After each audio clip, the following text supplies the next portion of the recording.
Here we got Waylon.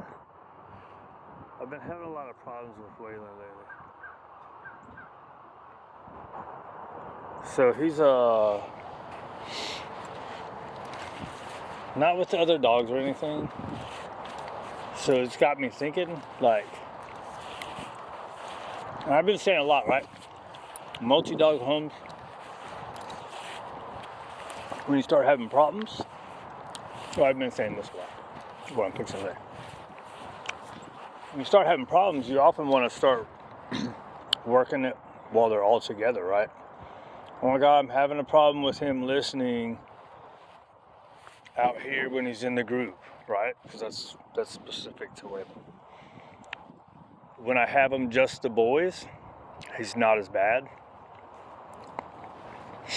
But it's become kind of practice that he'll be like, whatever. When I have him on his own, up until recently, he's been very responsive, right? So even when he wasn't listening in the group and whatnot, if I had him out here like this, he'd be right on it. So there's a lot of stuff that happens, right? So say I was to call him right now, a lot of times I'm walking towards him and I call him. So now he's starting to wait a lot of times, right? So that could be part of that. And it could be just because he's practiced not listening in other situations and it's bleeding over into where he's amazing, right? So what happens is you want to start working all together. Well, I'm having a problem with him listening while he's with the other dogs, so let me work on him listening with the other dogs, right? And then you start kind of forcing it in that situation instead of fixing it, making it better when he's on his own, right? So the other thing is like another thing that I kind of had let go, where it started going oh my God, it's starting to rain. Why didn't you tell me it was going to rain today, Waylon?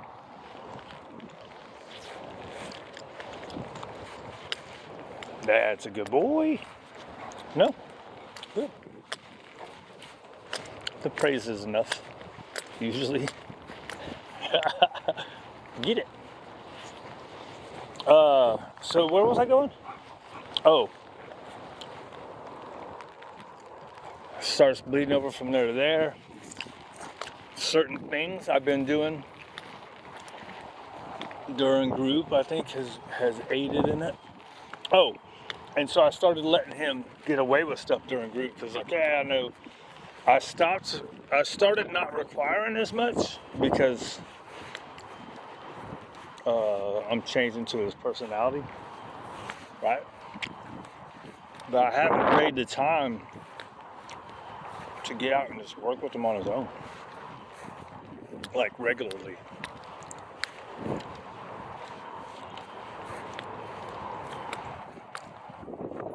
Oh, so he's gotten a lot more environmental. That's where I was going. He's gotten a lot more environmental reward because I haven't worked it out, right? So now the environment is great. That's a good boy, right?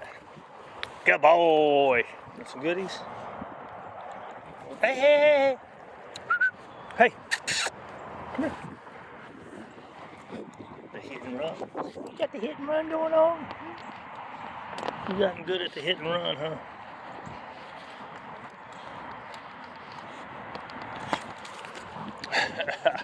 Right? So the environment has been so rewarding to him that he especially, it makes it worse, right? He's gotten too much freedom.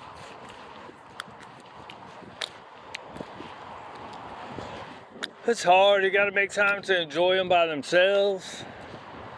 Work with all their different personalities. Now, if you can get 3 or 4 that all have the same personality, or if you never let it get bad in the first place,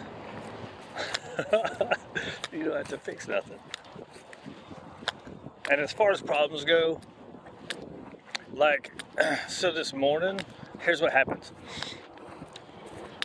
So I've always been ever since the beginning, since we worked out him not going to say hi to people, hey buddy,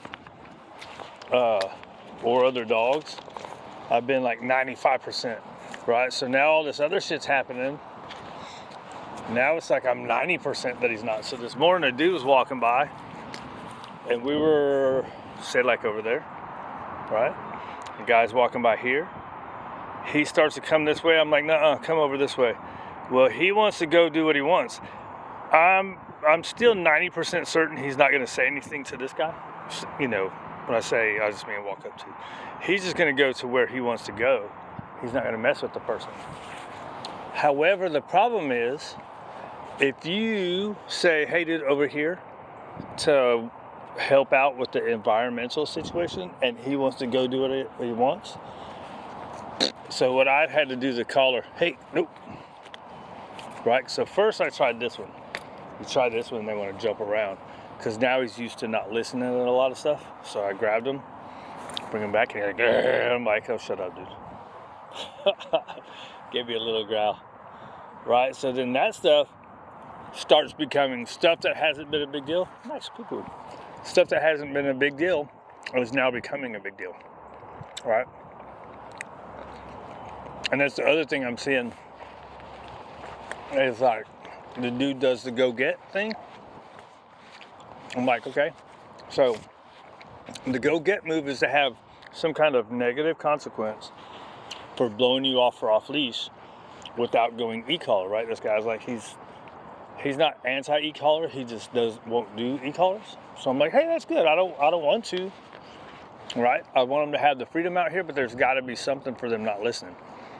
So he hasn't required many. And the times that I've done them, I've seen an immediate, like if I was to call them and then go do a go get right now, the next 2 or 3 would be amazing. And then half of tomorrow would be good. And then the early half, and then like the second half, he'd start doing it again. Right? So that gets into, you have to be consistent with whatever you're doing. You have to be consistent. And then you have to make sure it's not, it's an invasive move, but it doesn't have to be intimidating, right? It's invasive because you're grabbing a collar. Now, intimidating would be you're pulling them all up in your space. Oh, come on. So just grab the collar, making sure your energy knows, he knows you're not happy, but you're not being mean. Some people can't tell them, they don't know that there's a difference there. All right, I gotta go get his poop. I don't know, whatever, dudes. The energy with which you do things. Now, there's some dogs that you go just that easy grab the collar. If they've never been told no and they're kind of bratty, probably get some fight to it. Not necessarily a bite, but some fight. And there might be some dogs that they might bite right away. You got to know the dog, know their limitations, know what they like, what they'll deal with, what they'll tolerate. Go for the lightest amount of pressure that you can. You ready, buddy? Let's go get your poop. Let's see if he runs off. Good boy.